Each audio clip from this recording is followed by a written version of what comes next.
Venons-en au procès qui oppose le ministère public à Vital Kamerhe et consorts sur le détournement des fonds alloués aux travaux du programme des 100 jours du chef de l'État. Le prévenu seront fixés ce mercredi sur leur demande de mise en liberté provisoire.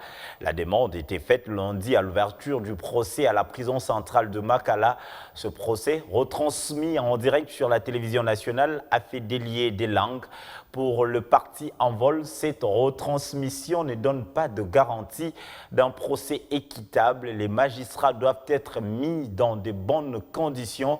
Occasion également pour le représentant d'Envol de revenir sur la position de ce parti politique sur la création d'une agence de lutte contre la corruption créée par le chef de l'État. La retransmission en direct peut avoir un effet dissuasif. Mais nous, en ce qui nous concerne, et nous le disons toujours tout haut au niveau des Envols, il faut qu'il y ait une justice indépendante dans ce pays.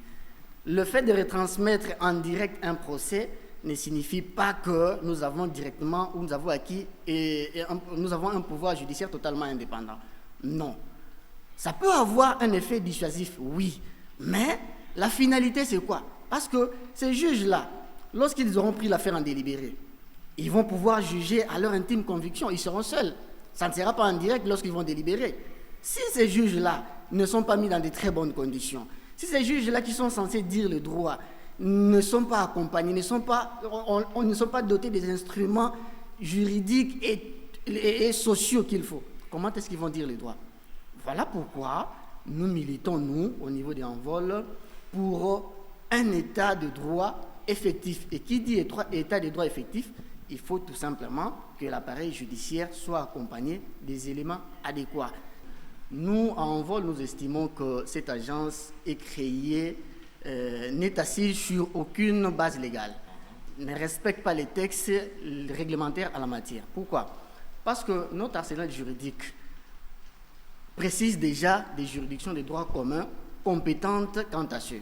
Alors, on se demande comment est-ce qu'une agence, extraordinaire soit-elle, serait-il compétente pour pouvoir mettre la main sur des gens ou des personnes, des infracteurs, pour pouvoir les déférer devant je ne sais moi quelle juridiction. Et sur base de quel titre ou sur base de quelle qualité pourrait-elle, donc cette agence-là, interpeller les gens, les entendre et les condamner s'il le faut.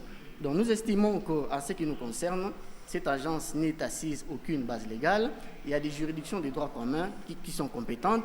Il y a le parquet qui est là, qui est compétent, habilité à pouvoir rechercher des infractions, mettre la main sur les infracteurs et les déférer devant des cours et tribunaux compétents.